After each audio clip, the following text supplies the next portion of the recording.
ప్రభునందు ప్రియులారా, మీ అందరికీ ప్రభువైన యేసుక్రీస్తు నామమున శుభములు. యోబు గ్రంథ ధ్యానములకు మరోసారి మిమ్ములను ప్రేమతో ఆహ్వానించుచున్నాను. ఆనందకరముగా ఉన్న యోబు జీవితమును సాతానుడు అస్తవ్యస్తం చేశాడు. యోబును శోధించుటకు అపవాది తీర్మానించుకోవటానికి కారణము అపవాది యొక్క అసూయ. దేవుని బిడ్డలు సుఖముగా జీవించుటను చూచి సాతానుడు ఓర్చుకోలేడు.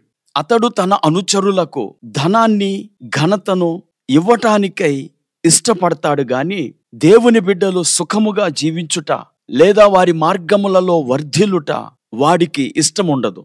ఎందుకంటే సాతానులో అసూయ ఉన్నది. బైబిల్ గ్రంథములో సామెతల గ్రంథం 27వ అధ్యాయము 4వ వచనములో మనం ఇలాగు చదువుతాం. క్రోధము క్రూరమైనది, కోపము వరద వలె పుర్లునది, రోషము ఎదుట ఎవడు నిలువగలడు? ఇక్కడ రోషము అనే పదానికి మూల భాషలో లేదా ఆంగ్లంలో ఎన్వి అనుంది. అంటే అసూయ. అనగా అసూయ ఎదుట ఎవడు నిలువలేడు. అసూయ అంత ప్రమాదకరమైనది. నేటి దినాల్లో భార్యాభర్తలు అన్యోన్యముగా ఉండుటను కూడా లోకము వార్వలేకుండా ఉన్నది. భార్యాభర్తలు అన్యోన్యంగా ఉంటే సహించలేని అమ్మలున్నారు, అత్తలున్నారు. గనుక వారు అసూయ చేత వారిద్దరికీ చెప్పే విధంగా చెప్పి పోట్లాడుకునే విధంగా చేస్తూ ఉంటారు.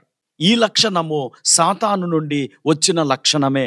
బైబిల్ గ్రంథములో ఆద్యంతము అసూయను గూర్చి మనం ఎన్నోసార్లు చదువుతాం. ఇస్సాకు గెరారులో ఉన్నప్పుడు అతనికున్న గొర్రెల ఆస్తిని బట్టి, గొడ్ల ఆస్తిని బట్టి, దాసులు గొప్ప సమూహమును బట్టి ఫిలిస్తీయులు అతని యందు అసూయపడిరి.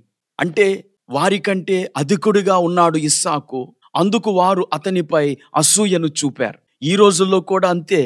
మనము ఎదుటివారి కంటే ఉన్నతంగా బ్రతికినప్పుడు, ఎదుటివారి కంటే పరిశుద్ధంగా జీవించినప్పుడు, ఎదుటివారి కంటే ఎక్కువైన తలాంతులు మనకున్నప్పుడు, ఎదుటివారి కంటే ఎక్కువ ఘనతను మనము పొందుకుంటున్నప్పుడు మన ప్రక్కనున్నవారు మనలను చూసి అసూయ పడతారు.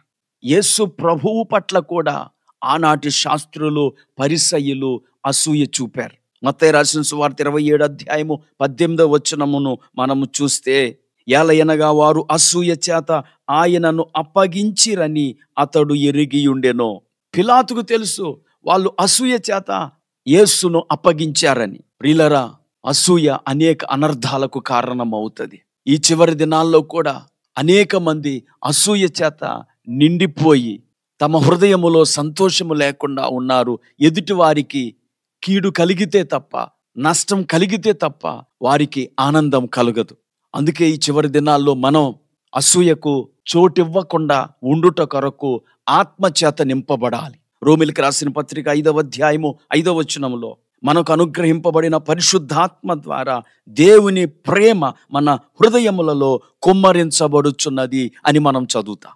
ఎప్పుడైతే పరిశుద్ధాత్మ చేత మనము నింపబడ్డామో, దేవుని ప్రేమ చేత మనము నింపబడతాం. అప్పుడు మనలో అసూయకు తావుండదు. ఎందుకంటే నిజమైన ప్రేమ కొరింథీయులకు రాసిన మొదటి పత్రిక 13:4 ప్రకారంగా మత్సరపడదు. కనుక ఈ మాటలు వింటున్న నా ప్రియ స్నేహితులారా, ఈ లోకములోని ప్రతి చెడ్డ గుణము సాతాను నుండి వచ్చినదే.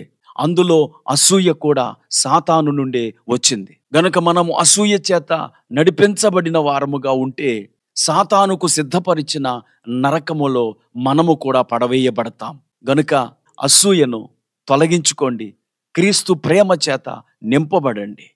అప్పుడు మీ ఆరోగ్యము కూడా బాగుంటుంది. ప్రార్థన చేసుకుందాం. కృపా కనికరము కలిగిన మా తండ్రి, నీకు వందనాలు.